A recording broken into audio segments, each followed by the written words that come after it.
Assalamualaikum teman-teman, apa kabar? Semoga semuanya tetap sehat dan tetap semangat. Jumpa lagi dengan saya, Widya. Kali ini adalah dokumentasi pelatihan Biosaka dan POC-POPN level 1 gelombang ke-6 di Pati, Jawa Tengah. Yuk kita ikuti.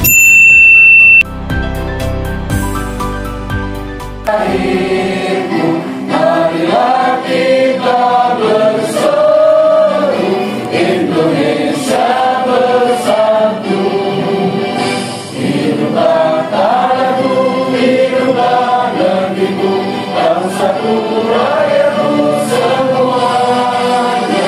Bangunlah jiwanya, bangunlah badannya untuk Indonesia Raya. Indonesia.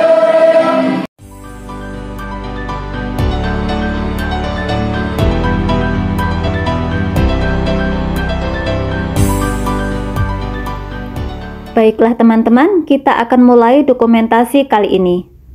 Pelatihan biasanya saya awali bukan dengan materi teori, tapi biasanya saya awali dengan membongkar kesadaran yang secara masif sudah tenggelam bersama tata cara konvensional. Boleh kita lihat dulu screenshot berikut ini.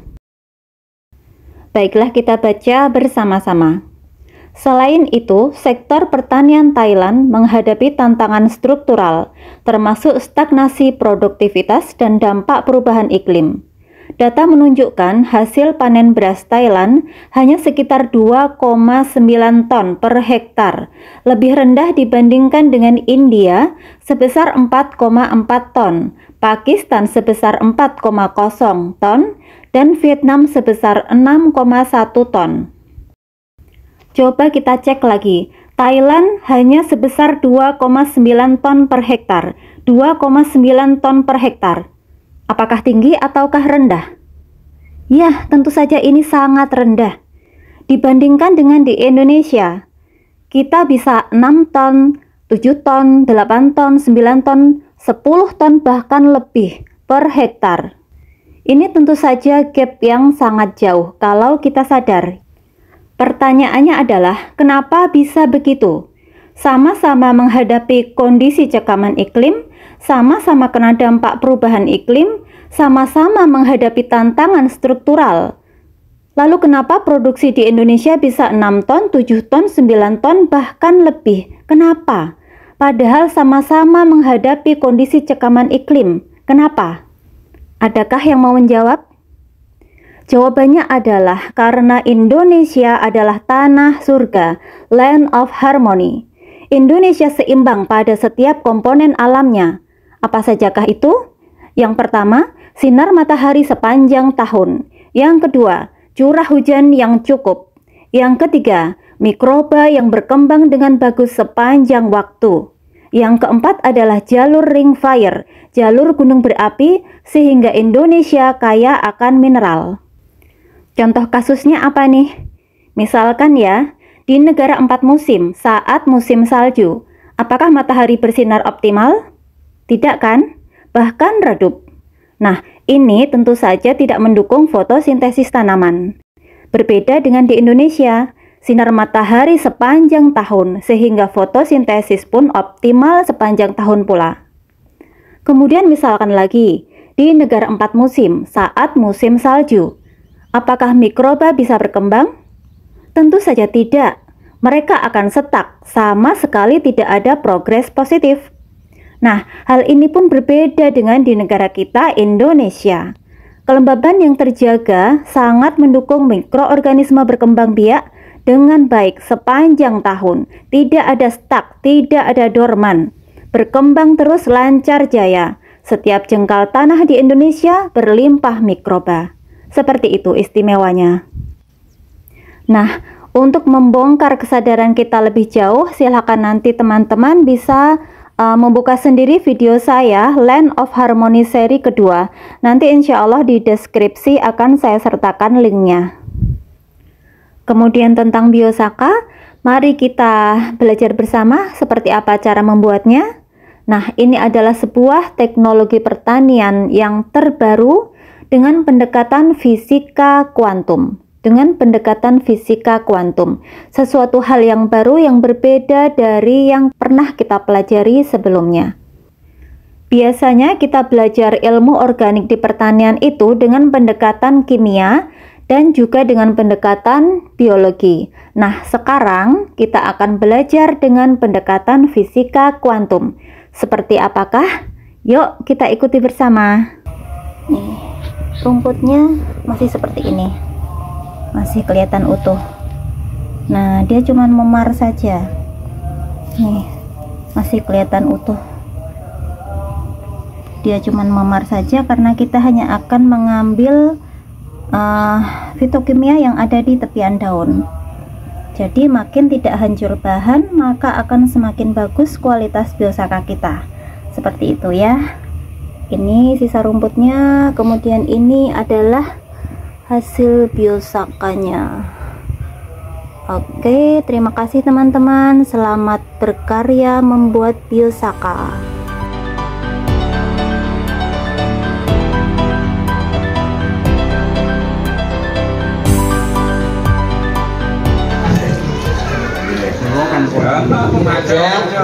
Nyanten ini lah Pak. Coba nyanten. Saya buyang-buyu. Dengan ketawa lu. ahli hisap ya, serah ahli hisap ini. Makan jam.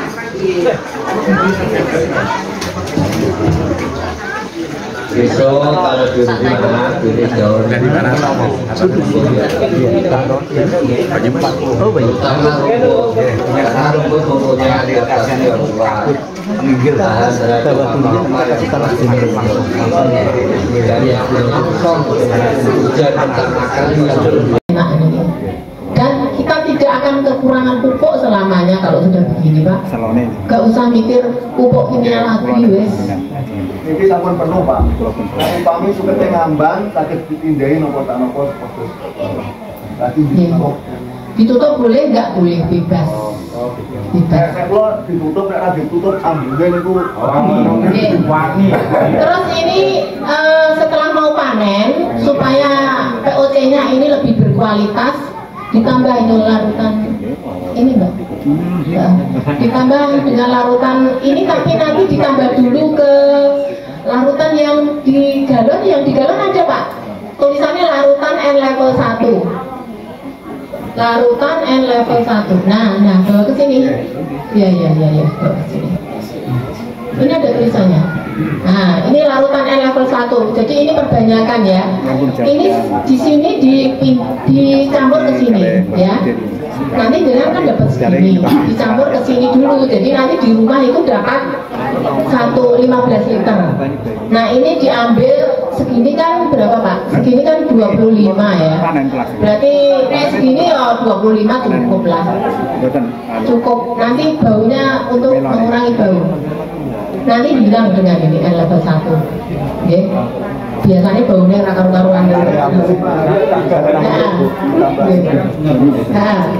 dikasih ini aja nanti ya, disesuaikan lah jumlahnya, tapi rata-rata kita menyarankan ya dosisnya 100 ml 100 ml 1 blum.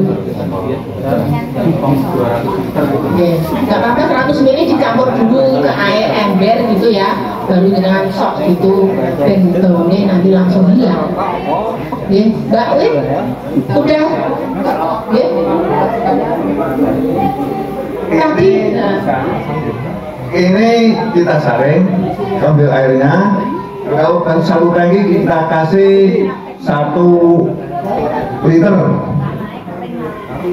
Upami mboten anu ya gelas aqua sing niku lho Pak, karo 1 liter kok biasanya. Anu 1 tangki. Aplikasikan teman-teman. Kalau ini tidak akan overdosis Pak. Jadi ini jenengan melihat dari kekentalannya. Biasanya nek rumputnya mati kental gitu ya, ya itu disesuaikan gitu kan. Ini nggak ada ukurannya kan. Tapi yang jelas Pak Ansar ini nggak akan overdosis karena alami. Nggak akan. Bahkan saya kadang-kala saking ngakei lo tak siram langsung, nggak tak tambah banyu. Kadang-kala. Tapi banyaknya ya. Iya, nggak apa-apa sih. Karena ini kita nggak akan kekurangan kok pupuk ini itu membuat ini nggak akan kekurangan. Apa namanya robotnya? Itu fungsi alkohol di situ sebagai apa? Nah, yang pertama fungsi alkoholnya itu untuk mematikan mikroba yang ada di urin. Jadi di urin itu kan kayak mikroba. Nah, kenapa kita kasih alkohol? Itu supaya mikrobanya mati. Yang kedua, supaya bau aroma urinnya itu semakin kuat. Untuk menguatkan. Kenapa kok mikrobanya malah dimatikan? Ya ini kan memang fungsinya kita ambil baunya tadi, bukan untuk pupuk. Jadi perlakuannya beda. Kemudian untuk POC rumput tadi, misalkan ada akar semuanya itu boleh. Ketukan tanah sedikit-sedikit nggak apa-apa, karena di sekitaran akar itu juga tempat populasi mikroba yang sangat banyak. Jadi nggak masalah, paling gampang itu. Untuk selanjutnya, Yang parfum urinnya sampai kapan? Untuk parfum urin itu biasanya tahan 5-6 bulan. Itu awet, paling itu habisnya karena menguap itu. Bahkan itu kalau lubangnya besar, walang sangit itu bisa masuk terperangkap di situ. Iya, itu sudah ada yang praktek. Urinnya jangan urin kelinci. Jangan urin kelinci. Boleh kambing, boleh sapi, boleh gajah, boleh kerbau. Apalagi manusia. Tikus kan satu rumpun sama kelinci. Dengan tentang waktu sekian itu bisa jadi nggak habis. Iya. Kan masih bisa dipakai. Masih bisa dipakai lagi. Itu apakah harus dicampur level 1 atau cukup itu aja? Apa ini? Parfum urin? Bekas parfum urin. Oh, ini bukan untuk pupuk. Jadi ini kita ambil aromanya. Iya. Ada desinfektannya Pak. Nggak habis. Oh, jangan dipakai pupuk. Kita pakai sebagai urin, sebagai parfum lagi. Nggak bisa dimanfaatkan lagi. Jangan dipakai POC. Ini kan sudah ada alkoholnya. Ya. Kalau dipakai POC nanti mikrobanya mati yang di lahan. Jadi ini tetap dimanfaatkan tapi juga tetap sebagai pengusir hama. Ini sifatnya repellent Pak. Makanya jangan sampai pakai urin kelinci. Nanti malah datang tikusnya. Nanti praktekkan dulu ya. Nanti materi kita nggak selesai ya.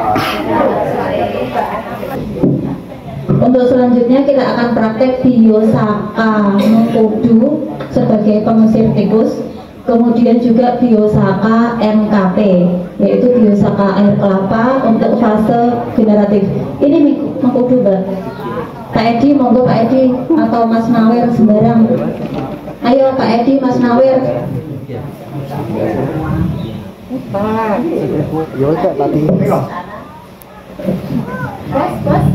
Monggo Pak Dan, monggo. Komandan Pati ini.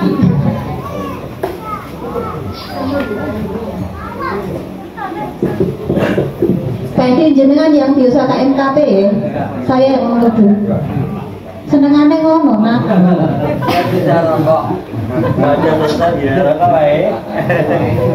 Boleh segantang, boleh segantang. Sama kok. Juga biasa pertama. Larutkan di dalam air pertama kali. Diremas dulu. Oke, jelaskan dulu. Kita ambil 2 saja ya Bu. Oke, 2 kita larutkan dalam air ya, alatnya biasalah. Nah, diremet-remet gitu. Untuk pengusir tikus ya? Iya.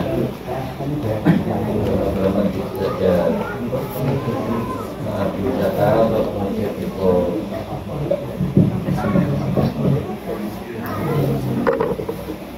Ambil 2 ya, 2 cukup. Cukup.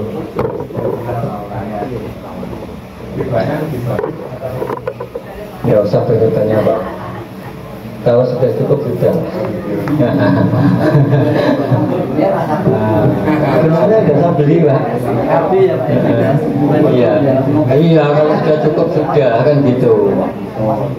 Kalau seperti diusahakan sudah baik, kenapa tambah lagi kan gitu? Ada yang lain yang bisa. Siap. Iya. Dan setelah itu seperti biasa, nih rumput yang tadi seperti tadi juga. Ya, itu saja itu ya. Udah, untuk saya tak duluan ya Bang, izin. Sama. Proses selanjutnya sama seperti yang kita praktek bersama-sama tadi. Nanti. Nah, untuk ini biar untuk hemat waktu, untuk praktek biosaka NKP, ini bahan-bahannya air kelapa murni, tidak boleh dicampur air biasa, air kelapa murni. Ini saya bawakan ada 5 liter. Apakah air kelapanya boleh yang lama atau harus yang baru? Yang baru boleh, yang lama juga boleh. Yang penting jangan difermentasi, jangan air kelapa bekas fermentasi, jangan. Air kelapa murni, lawas gak masalah, yang penting murni. Kemudian bahan yang kedua adalah pisang. Pisangnya ini boleh pisang apa saja, jenisnya apa saja boleh. Matang boleh, mengkal lebih bagus. Kenapa kok mengkal lebih bagus? Karena getahnya itu bisa kita manfaatkan juga untuk antibakteri. Jadi sekaligus untuk MKP, juga sekaligus untuk antibakteri. Kemudian bahan selanjutnya adalah telur. Boleh telur ayam, telur bebek, telur banyak, sembarang boleh. Kemudian bahan selanjutnya rumput yang sehat sempurna, sama seperti tadi. Jadi rumput yang sehat sempurna ini adalah bahan pokok pembuatan biosaka. Ini selalu ada. Cara pembuatannya, kita tuangkan dulu air kelapa.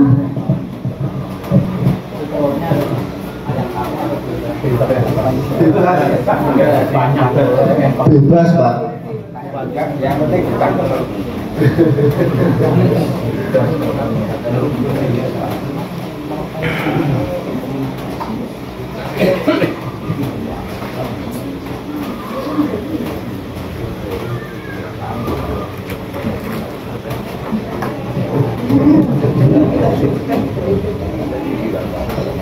Nah, ini air kelapanya sudah saya tuangkan, Untuk selanjutnya ini kita kupas pisangnya.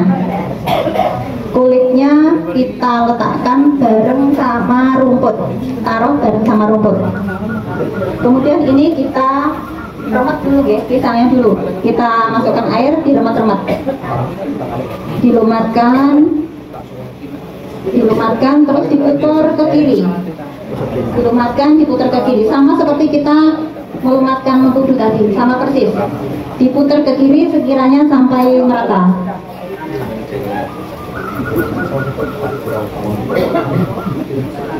Kemudian kita lanjutkan pecah telurnya.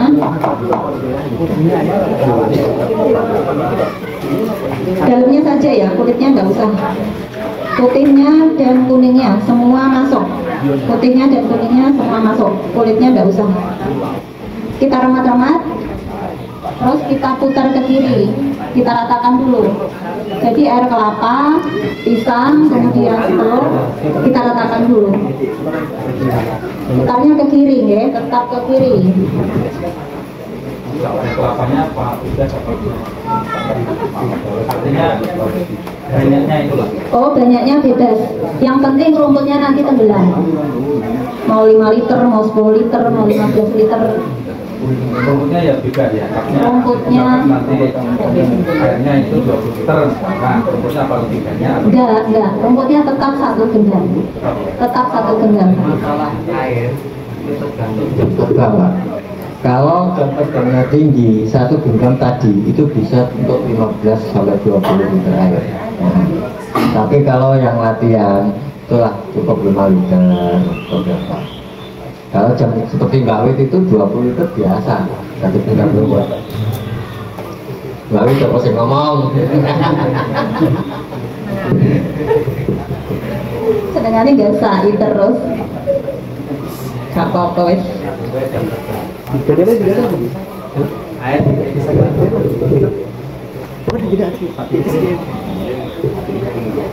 Nah, ini tadi sudah merata nggih pisang dan telurnya. Sekarang kita masukkan rumput sama kulit pisang. Ini rumput sama kulit pisang. Kita simpan di dalam nggih kulit pisangnya. Mulai kita celupkan. Kalau panjang gini tekuk aja. Nah, kita celupkan 2 tangan, 1 kali pijat, 1 kali putar. Untuk awal-awal pelan-pelan dulu. Seperti tadi, seperti yang kita praktekkan tadi. Sama persis prosesnya sampai homogen. Kalau biosaka air kelapa ini bahan-bahannya cukup menantang ya.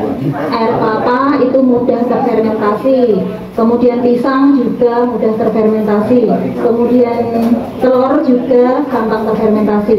Nah, jadi ini memang butuh jam terbang yang agak lumayan. Jadi jadinya monggo silakan rajin-rajin berlatih supaya makin piawai membuat biosakanya. Untuk biosaka MKP ini memang bahan-bahannya cukup menantang. Tapi ya nanti kalau seperti Pak Edi itu ya gampang saja, 15 menit jadi, 10 menit jadi. Untuk dosis aplikasi biosaka mengkudu itu boleh diaplikasikan sejak awal, boleh mulai generatif juga boleh, sembarang dosisnya itu sama. Tapi untuk aplikasi biosaka mengkudu ataupun biosaka MKP itu disarankan tetap didampingi biosaka basic, biosaka yang kita praktek itu. Jadi misalkan di tanaman padi dan jagung itu kan dosis SOP 40 ml per cm. Nah, itu bisa dipakai 20 ml biosaka basic dicampur 20 ml biosaka mengkudu. Jadi kan totalnya tetap 40 ml. Kalau ada gelembung justru malah beda. Demikian juga dengan biosaka MKP. Kalau biosaka MKP ini mulai bisa dimasukkan ketika tanaman memasuki fase generatif. Jadi kalau di tanaman padi itu ketika dia mulai bunting, apa sih batangnya agak gendut itu mulai bisa Dari saya ngelihat tanda-tanda yang dosisnya sama saja mana gitu. Bagusnya tetap didampingi biosaka basic. Jadi tidak sendirian biosaka MKP tidak, tapi tetap didampingi dengan jumlah total sama 40 ml. Waktu itu saya pernah ikut di Kebumen yang bikin Mas Ansar sendiri. Aplikasinya sama. Saya lupa minta. Untuk spray biosaka, spray kabut biosaka itu kita tidak terbatas waktu, guys. Boleh pagi, siang, sore, malam pun boleh. Lebih bagus ada angin. Kalau sore itu kan lebih bagus ada angin. Jadi kita sekali jalan langsung kena semua. Iya betul. Tapi kalau ada hari-hari yang tidak ada angin itu ya nggak apa-apa. Kita 2 kali jalan nggak Kalau apa-apa. nggak saya dari depan, saya dari belakang. Ini Pak Megan. Jadi nggak kita ajak terlalu banyak ngomong. Saling memula tapi diajak. Cara mengaplikasikannya ini yang dibantu angin. Konsentrasinya terpecah. Mbak, jalan Mbak. Misalnya gini. Ya. Ini 1 hektar kalau sudah kayak gini anginnya kuat, butuh hanya 2 TNI aja. Fitokimia. Tidak perlu masuk ke sawah loh ini. Dari pinggir sawah sudah anginnya kencang ya.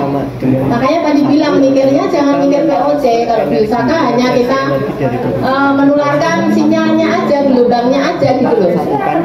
Air, fitokimia. Jadi ini yang dibantu angin. Penyemprotan yang dibantu angin biosaka. Tapi nanti jenengan kalau mengaplikasikannya jangan apa ya dibilang wah kayak uang edan kok nyemprot nong langit. Jangan apa ya don dibilang gitu orang mereka nggak tahu kok. Terus ini ya, ini dicabe ya, dicabe ya sama kayak gitu. Terus enggak di kelapa sawit Mbak? Ada yang punya kelapa sawit ini? atau pohon buah paling banyak ya durian lah boleh. survive. Oke. Kalau durian yang udah gede, yang jenengan nyemprot ya kangelan dong Pak. Nah ini aplikasi yang sudah gede, tanaman yang sudah tahunan. Disemprot aja di bawahnya ya. Di piringan 100 ml per tangki. Kalau mau dicampur pakai NPK 5 sendok makan per tangki. Polo itu. Ya, kalau mau campur NPK. Ini ada keterangan kok di sini. Jenengan baca oh ya ini ya. Ini jenengan baca. Dosis biosaka untuk tanaman buah dan perkebunan. Tidak ada perubahan semenjak saya Ini 100 ml sampai 200 ml per tangki. 1 hektar itu 5 sampai 8 tangki, interval 2 sampai 4 bulan sekali. Ini sama ya, sama kalau untuk durian dan lain sebagainya sama. Tapi untuk di awal kalau masih terjangkau, tanamannya masih rendah 30 ml per tangki, interval 15 hari sekali, paling lama 2 bulan. Itu kalau disemprot gitu ya harus tetap basah Pak, tetap ngabur. Saya tuh pernah nyoba jeruk pamelo Pak, saya semprotnya itu ternyata kurang ngabur, itu langsung gosong Pak. Dan saya buktikan bahwa ini enggak, kalau gosong pertolongan pertama kan harus disemprot ulang yang lebih ngabur dari jauh, jadi kena. Itu saya biarkan, saya coba, kalau tidak saya semprot ulang, apa yang terjadi? Ternyata tanaman saya mati Pak. Enggak, ibaratnya enggak saya obati gitu loh. Cara ngobatinya kan harus disemprot ulang biosaka yang lebih ngabur dengan dosis yang itu. Jadi biosaka jangan, bukan kaleng-kaleng sebenarnya. Kalau jenengan salah aplikasinya, tanaman jenengan bisa, tapi cara menyembuhkannya harus disemprot ulang. Saya semprot ulang, tanaman saya mati. Itu saya buktikan sendiri Pak. Keras. Kalau biosaka yang dulu ya, saya tuh dapat biosakanya itu dari biosaka asli buatan itu apa? Pak Ansor awalnya dari mana? Kediri. Blitar. Biosaka Blitar. Itu wah luar biasa biosakanya kerasnya itu. Bau biosakanya sih kayaknya dikasih sih mengkudu kayaknya, dia bau biosakanya bau. Jadi kayaknya sih dia dikasih mengkudu, kalau enggak ada tanaman pestisida nabatinya. Tapi ternyata biosakanya sangat keras sekali. Jadi kita harus benar-benar sesuai dosis. Makanya kadang-kadang kan petani, wah kok gak mantep, aku tak akai. Mungkin pertama gak apa-apa ya Pak, tapi begitu jenengan bisa buat biosaka yang bagus kan kita nggak tahu ya. Itu jenengan dosis over itu langsung bisa kuning tanaman jenengan. Kalau nggak segera diobati, alamat wis mati. Saya sudah membuktikan sendiri itu dari tanaman saya. Oh gitu ya Pak. Nah ini yang kuning, ya hati-hati. Tapi luar biasa biosaka ini, dosis harus betul-betul diperhatikan. Dosis diperhatikan. Sambil ini biar mermas karena waktunya agak lama, apalagi Mbak Wit. Ini jangan lupa untuk membuat biosaka MKP. Ini waktunya apa? Saya pernah mencoba Pak, saya buat kemudian perasaan wis dadi ya, wis aman. Terus kemudian saya taruh di dalam botol. Berapa jam kemudian keras Pak botolnya. Terus tak buka, itu gasnya banyak keluar. Terus katanya kok disuruh diremas lagi, saya simpan lagi. Udah saya positif lah, nanti nggak akan keluar gas. Ternyata belum memudut juga. Saya buka sampai meledak, itu saya kaget Pak sampai. Jadi untuk biosaka MKP itu tidak mudah ya untuk menaklukkan air kelapa. Kalau gagal jangan dibuang, diremas lagi gitu. Enggak, hanya rumput aja. Nanti jenengan akan mendapatkan satu biosaka MKP, yang dua akan mendapatkan level 1 larutan. Kemudian itu biosaka yang jenengan bawa pulang ya. Untuk selanjutnya Pak Swidi kita praktek POCN level 1 ya. Iya, di sini aja di depan Pak Eji sama Mbak. Ini untuk daun serai itu apa mengambil untuk campuran untuk boleh.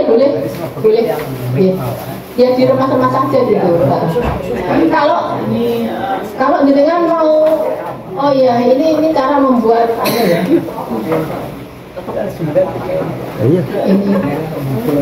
Ini nanti kita kasih segitu ya. Ini kan masih baru bau ya.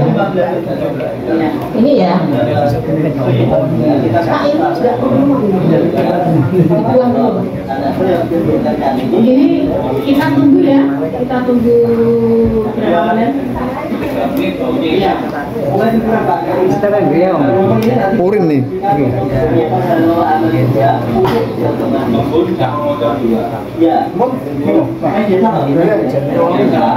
Ini Pak Edi, Pak Agus Nawir ya, bukan elisitor ya. Iya, makanya nyemprotnya nyemprot dasar. Iya.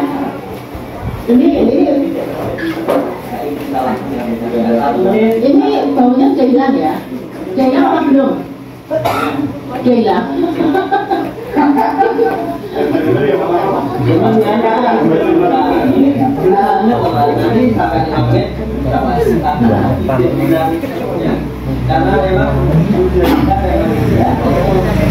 Untuk POC ini saya minta yang untuk video Pak Agus Nawir, monggo praktek POC.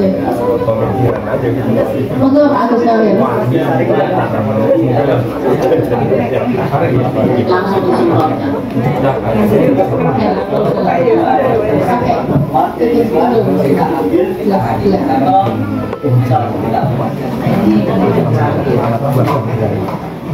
Ini sudah satu sudah jangan payah, jangan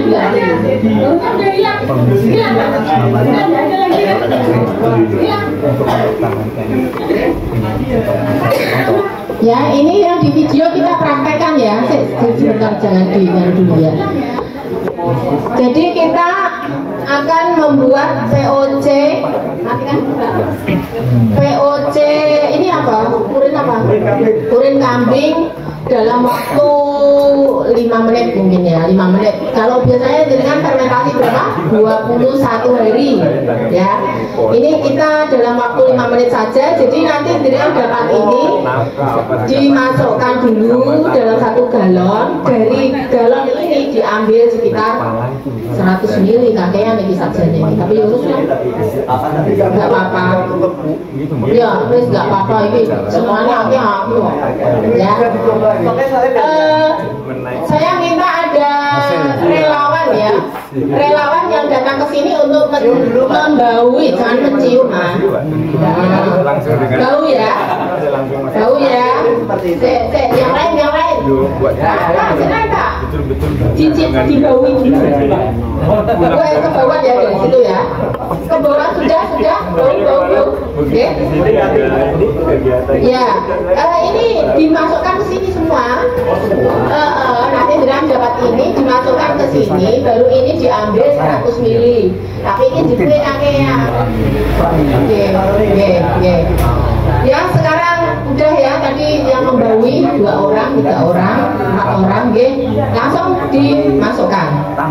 Kita lihat ya, apakah baunya ini berkurang apa enggak? Tidak tahu bisa instan hari ini semua sekarang mau asal nggak ajari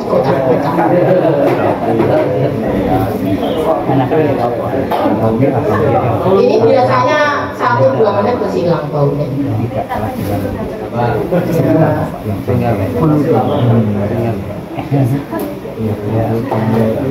Yang mau biosaka mengkudu monggo, itu mumpung masih ada, minta anu ya, minta botol taruh sini aja, jangan tetap duduk aja biar nanti nggak mengganggu. Ini udah ada botol. udah ada foto Pak. Ya nanti yang minta. Biar diisi aja ya, diisi. Telah mengeluarkan untuk Apakah ini baunya sudah berkurang? Kita nggak bilang ya, tapi berkurang Pak buka Pak. Dicium Pak, digaui Pak. cuma tenaga saya. Kurang. Coba Pak. Siapa tadi yang membaui? Cuma memang saya rutin. Nah, Tiap gimana? misalkan Kurang. hari Jumat saya Iya. Bisaka. Ya, Hari mulai berkurang. Mulai berkurang. Oke, namanya proses ya. Sudah. Jadi Bisaka PC. ini nanti tunggu sampai 5 menit, tapi baunya tidak hilang sama sekali. Masih ada lah 10%, 20%. Karena apa? Kulit ini untuk ngurusin hama, jadi baunya nggak hilang total gitu Pak ya. Tapi dia sudah berkurang jauh. Dengan berkurang baunya itu berarti amoniaknya, Mas. Ini dibaui Mas. Ini dibaui Mas. Takut. Tadi, gimana Mas? Sudah berkurang Bu.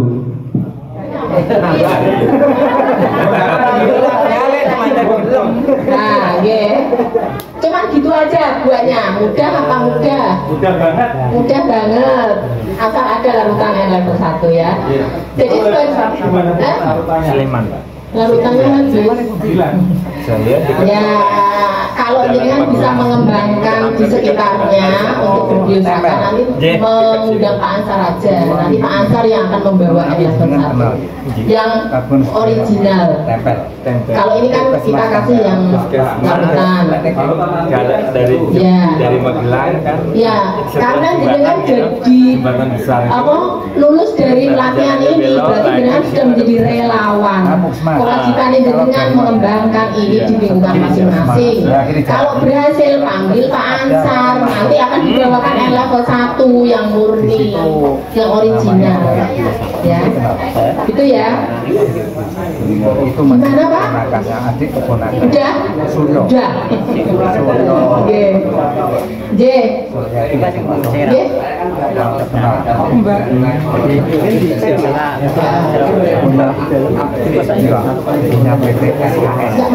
Oh SKS ya.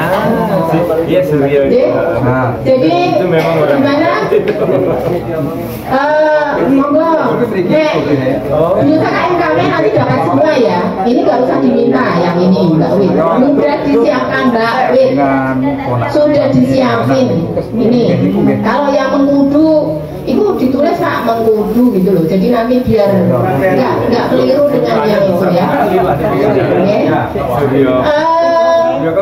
Tempat untuk praktek kita tinggal untuk membersihkan menetralkan bau kandang sama membuat biosaka untuk pupuk organik padat. Ini nanti kalau jenengan mau benar-benar petani yang biasa berkecimpung di peternakan, kalau yang di Tegal itu ada yang merelakan tangannya untuk masuk ke dalam kohi sebelum disemprot, kemudian setelah disemprot 2-3 menit dia masuk lagi tangannya, itu biasanya kohinya sudah dingin. Jadi nanti monggo kalau ada yang jadi relawan untuk tangannya bisa masuk ke kohi, monggo ya. Biasanya ya petani peternak ya seperti yang ya. Tapi kayaknya ini sudah siang, kita istirahat dulu, wes terlalu banyak ini ya. Ilmu baru ini sudah terlalu banyak, dia masih muat masih tapi sudah berubah warnanya nih kapten kita tuh buat biosaka. Jadi nyemprotnya tuh asal embun saja ya, kalau ada angin lewat galangan aja cukup. Nah itu ya Penyemprotan biosaka. nah, itu aja. Lama ini nyemprot kan basah, daunnya utuh ya. Tuh, tanya main luar. Ini biosaka itu utuh. Apanya yang diambil? Nih, yang diambil cuman lapisan epidermisnya. Daunnya jadi kayak transparan. Nih, coba cari yang tipis ya, biar kelihatan bagus. Nah itu. Nah, ini yang daunnya lebar tapi tipis. Nah, ini jadi transparan. Jadi yang diambil hanya pinggir-pinggirnya saja.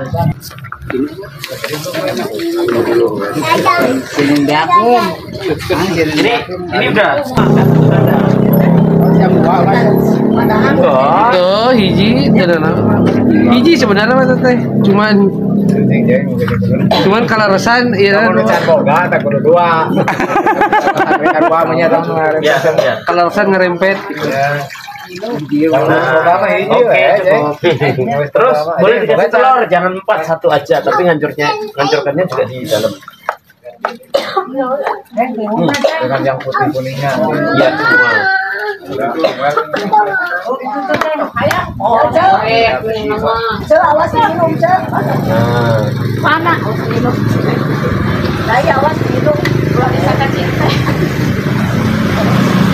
Ini adalah Biosaka MKP yang saya buat saat praktek di pelatihan hari Minggu kemarin di Panti Rejo Pati, hari Minggu tanggal 27 April 2025. Waktu itu saya praktek membuat Biosaka MKP pada sesi pelatihan.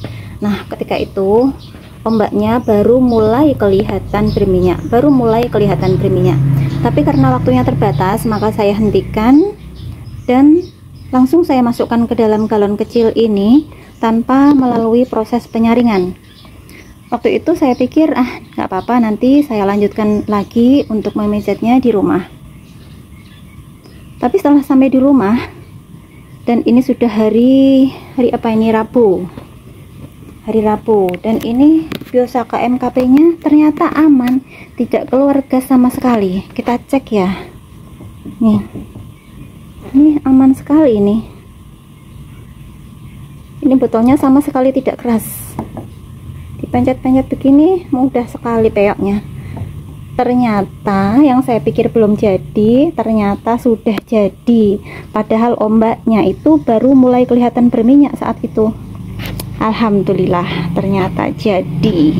Nah teman-teman, itu tadi adalah video dokumentasi pelatihan Biosaka dan POC-POP N level 1 di Pati, Jawa Tengah gelombang ke-6. Semoga bermanfaat untuk kita semua, semoga menginspirasi. Mohon maaf apabila ada salah-salah kata. Sampai jumpa, terima kasih. Wassalamualaikum warahmatullahi wabarakatuh.